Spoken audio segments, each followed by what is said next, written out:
YouTube, what a do tube? Down Home News TV. I am Dre, your host, and we got a article coming from the Telegraph.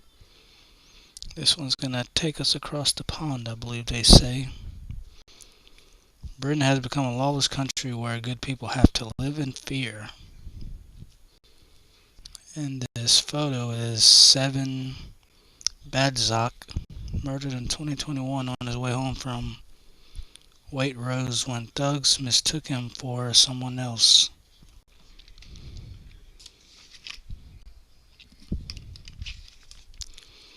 Like many in Britain, I know more than one young person whose life has been cruelly extinguished in violent circumstances.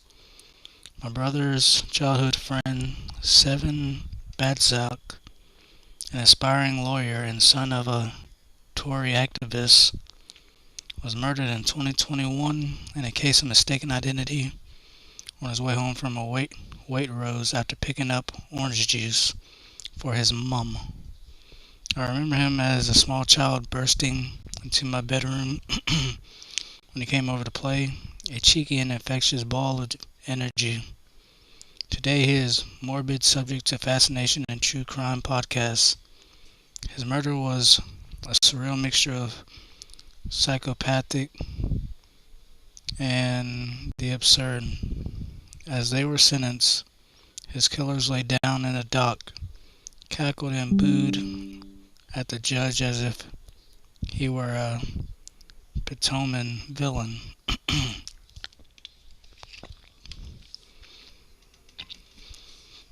I'll never forget the morning assembly prayers alongside the equally ebullient Louis Gedson either. I used to chuckle as he boomed, our Father, half jokingly, half seriously, louder than anyone. At the age of 22, he would recite the Lord's Prayer again while on the phone to the police just after being killed or an impact by an express train on the tracks at Harrow and Wealdstone Station. Before he died, he claimed he had been chased onto the line by phone muggers. Nobody has ever been held to account for his death. We live in a country where politicians love to talk about justice, from human rights lawyer Sir Keir Starmer to Theresa May, the supposed slayer of burning injustices, with liberty, the love language of the right, and equality, the crusade of the left. Justice is just about the only unifying value left in our country. But like many, I have completely lost faith in British justice. Quite the contrary, it feels more and more like a lawless country where there is no justice at all. We seem to be suffering a slow-burning collapse in law and order. The year has started with a spate of horrifying stabbings. A 17-year-old boy was knifed to death in broad daylight in Birmingham City Centre on Saturday, and what may have been a case of mistaken identity that chillingly echoes Seven's murder. The country is on the grips of a machete attack wave as A&E warns the children are being left with war-zone injuries. Knife crime is once again surging after briefly falling during the pandemic. Faith in the ability of the police to attend serious crimes and emergency situations stand on precipice. In the space of a week, the country has been left disturbed by two separate cases of officers apparently failing to follow up in time after the alarm was raised about the well-being of children who were later found dead in their homes. Burglary, meanwhile, has become a virtually unpunishable career choice for criminals, with someone charged in less than 4% of the cases. This is not to mention the ongoing outrage of lenient sentencings.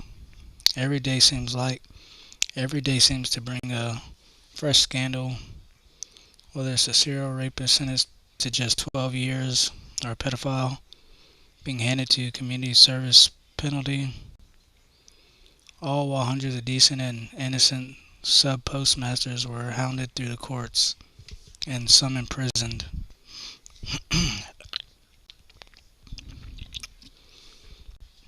The steady breakdown in order is paralleled by the abject failure to police the borders. After a hiatus over the Christmas break, small boats have once again started to glide across the channel. The Tories ignore the country's simmering crisis of faith in British justice at their peril. The growing sense that the UK is becoming a Wild West country, its ability to live up to the most basic levels of civility and fairness viciously corroded, as a political dog that hasn't yet barked. But it soon could well do so. You can see in the polling, 45% of people have little to no faith in the justice system. You can even glimpse it in popular culture. Witness the mania for crime noir, a subgenre, think Line of Duty, that explores the rotten institutions and criminal underbelly of the lawless country. In light of this, the conservatives should think very hard about its weak justice agenda as it pushes ahead with plans to release thousands of prisoners serving shorter sentences earlier in a bid to ease prison overcrowding. The government only needs one to commit a serious crime upon their release to find themselves plunged into a full-blown scandal. Where did things go so wrong? The notion that 14 years of Tory cuts had disseminated local policing and that the courts are still struggling to clear their COVID backlog is well worn. But there are also deeper issues at play. Indeed, the whole system seems utterly broken. There are the ossified public sector bodies which appear to lack even basic mechanisms for holding public servants to account. Take the Home Office, where nobody seems to take responsibility for failures in jobs as basic as keeping track of people who have entered Britain illegally, or the senior child protection executives who, after being removed from one authority amid a scandalous failing, are installed into a cushy job to another council, or the bad apple police officers who are almost impossible to sack and instead sent on endless retraining courses. There is a complete lack of common sense to the system. The tragedy of Bronson Battersby, a toddler known to social services who starved to death in his home over Christmas after his father suffered a fatal heart attack, may well turn out to be a lesson in the perils of social workers sticking with process rather than following their gut.